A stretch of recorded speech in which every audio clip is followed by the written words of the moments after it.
तो Danko app का इस्तेमाल ऐसे किया जाता है। डैंको ऐप एक लाइव ट्रांसलेटर ऐप है जो किसी भी इंसान को किसी दूसरे इंसान से बात करने की सुविधा देता है बिना कोई नई भाषा सीखे। तो जो पहली स्क्रीन आपको दिखती है वो है पूरे ऐप के लिए अपनी पसंदीदा भाषा चुनना। अभी के लिए मैं इंग्लिश चुनने जा रहा हूँ, लेकिन अगर आप कोई दूसरी भाषा चुनते हैं तो पूरा ऐप उसी भाषा में हो जाएगा। ऐप खोलते ही आपको एक ट्यूटोरियल चलता हुआ दिखाई देगा जो समझाता है कि ये मोड कैसे काम करता है। मैं समझाता हूँ कि ये मोड्स क्या हैं। वन डैंको यानी आप ऐप डाउनलोड करते हैं, किसी सुपरमार्केट में जाते हैं और सामने वाले के पास शायद डैंको ऐप नहीं होगा, तो आप उस इंसान से कैसे बात करेंगे? मान लीजिए मैं इंग्लिश बोल रहा हूँ और सामने वाला इटालियन।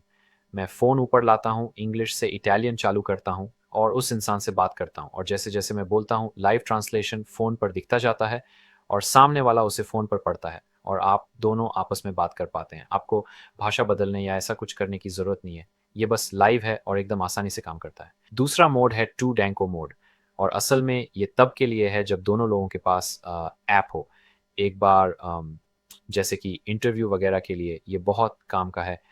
आप अपने हेडफ़ोन लगा लेते हैं, हेडफ़ोन के साथ इसका इस्तेमाल करना बेहतर है क्योंकि फ़ोन आपके लिए ट्रांसलेट कर रहा है, लेकिन वो उस ट्रांसलेशन के टेक्स्ट को ऑडियो में बदल देता है ताकि आप सुन सकें कि सामने वाला अपनी भाषा में क्या कह रहा है।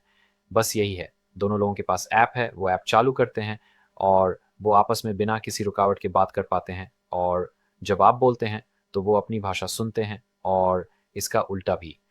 ठीक है। अगला मोड है टीवी मोड। ये तब के लिए है जब आप टीवी देख रहे हों और असल में आप अपना फ़ोन अपने पास सोफ़े पर रख देते हैं। इसे टीवी के बिल्कुल पास रखने की कोई ज़रूरत नहीं है। आप इसे चालू करते हैं और आपको डब किया हुआ ट्रांसलेशन सुनाई देने लगता है और बस आपका काम हो गया। आखिरी है टेक्स्ट मोड। असल में आप टेक्स्ट डालते हैं और आपको आपको ट्रांसलेट किया हुआ टेक्स्ट मिल जाता है। ये नियम और प्राइवेसी की शर्तें हैं और अगर आप मेन स्क्रीन पर जाते हैं, तो वो ट्यूटोरियल हमेशा आपके पास रहेंगे। तो चाहे कुछ भी हो, आप जब चाहें वापस जाकर उन ट्यूटोरियल्स को देख सकते हैं।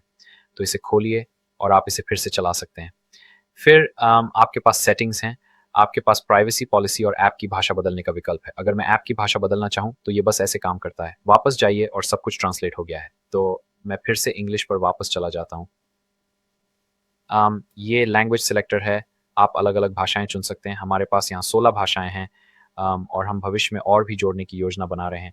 आप भाषाएँ बदल सकते हैं, आप चाहें तो प्रीमियम ऑप्शन भी चुन सकते हैं और फिर हमारे पास अलग-अलग मोड्स हैं और ये कुछ ऐसे दिखते हैं और आखिरी में अगर आप कोई सेशन शुरू करना चाहते हैं, तो बस नीचे स्क्रॉल करें, लीजिए और आपको ये मोड मिल जाता है और आप इसे हमेशा इस तरह बदल सकते हैं। फ्लिप बटन यहाँ तब के लिए है जब आप मान लीजिए अपना फ़ोन टेबल पर रख रहे हैं और सामने वाला आपके सामने है।